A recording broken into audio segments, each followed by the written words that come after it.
either way, they did not fire on North Koreans like the soldiers did. They would have, war broke out. One North Korean stepped over the line and immediately got grabbed by his other soldiers and gained back because they knew what would happen if he stayed over that line.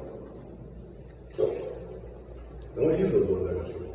We still talk to them. They don't respond that much. There's actually more. Has anybody been in any of these buildings at all? Nope. I've never been this close to them. I actually haven't been to Oh, yeah, so the one building, I don't remember which side it's on. So when you go in the building, there's a table that's in the middle of the building right on that line. And so when they used to do tours, they would have one of us stand on this side of the table, and you were allowed to walk around the table into North Korea and then come back. That's actually the left. It's the left side, I didn't know which one it was. Yeah, we've been told by that. Yeah, and then North Koreans would come and look in on the other side of that line, you could take a picture and stuff like that. The last time I was up there, 2018 April,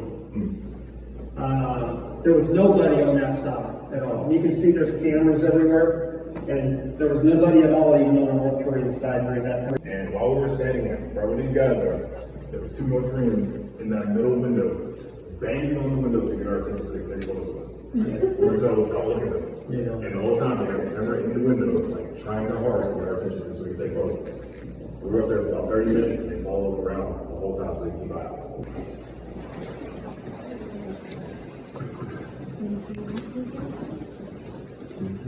We got any questions? You want to talk about the axe murders? The accident. We did a ceremony for this not too long ago. Yeah, there was a 1977, huh? 1977, and ended up because of the axe murder, that Operation Paul Bunyan is what it was called. It was a tree. It was obscuring our line of sight just to the east of the JSA. And two soldiers went down there to cut down the tree. North Koreans told them, you know, you can't be over here. And the soldiers like, this is our area, we're allowed to do this. Both of them were horribly murdered by North Korean soldiers.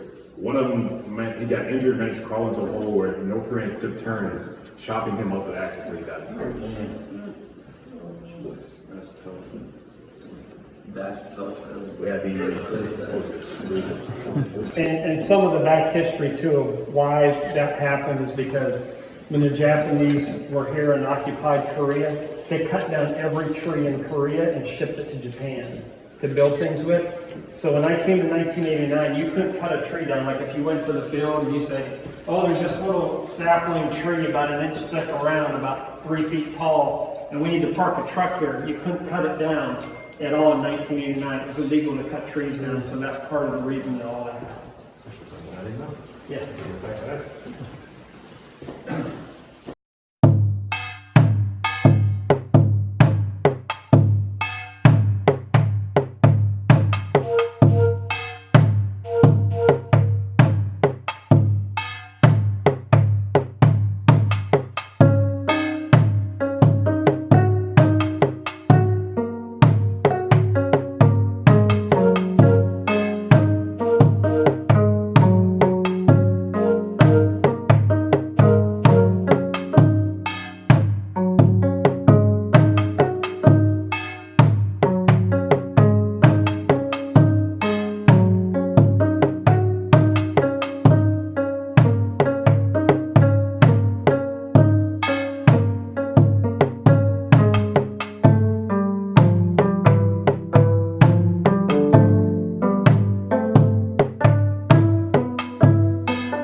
for the JSA. We all wear the United Nations badge, we all have Salute flags, because technically we're always in the field because we're weak.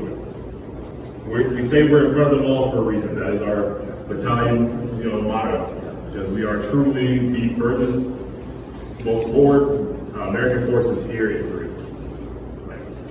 We work with other nations all the time. Like, there's supposed to be UNCMAC, a set of other countries that were coming to basically make sure North Korea and South Korea held up their end of the armistice agreement when it was originally signed. We have Swiss, we have Swedes, we have, there's a lot of New Zealand officers that come up here. And North Korea used to have two countries. I can't off the top of my head remember what they are, but because of the way things went, they basically got pushed out. Like, they are no longer a part of it, but from time to time they still come up here. So we'll see them around like on a daily basis. You see Americans, you see the Rock, you see 4 or 5 other nations, sometimes they're Colombians up here. So we see a lot of other foreign countries and we work them every day. Like, yes, we're part of USFK like everybody else. Our parent unit is 210 fires, but our mission is completely different. Like, we have to go by different standards than everybody else because we have a mission that no one else in Korea has. We're dedicated to the United Nations and facilitating peace between these countries more than anything else, which most other units don't really have to do with. So because of this, we live with a lot of isolation. Like, there's only like 60 or 70 of us at a time. We don't really have a PX, we don't have a commissary. Like, this is it. What you see here, when you walk around here, that's all we got. From time to time we have to go to KC, it's like the best time of our lives. So, no matter how much you got at KC, we got it worse.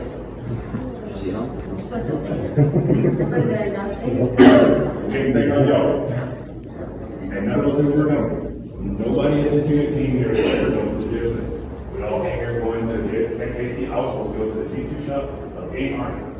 I was in quarantine for 3 days and I got orders to go to the JSA. My first question was, what the hell is that? No one could answer the question. And then I came here. It's the same story for everybody at this unit. So,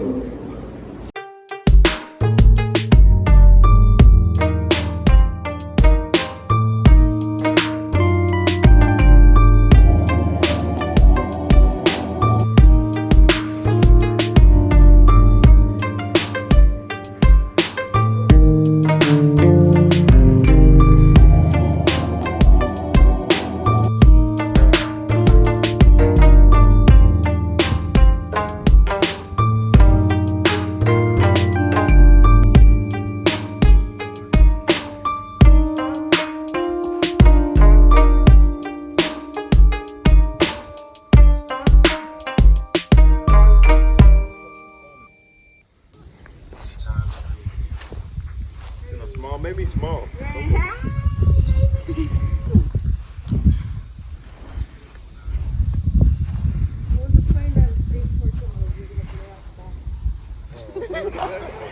Yeah, that's a portrait of our Hey, but it's a good looking pic though.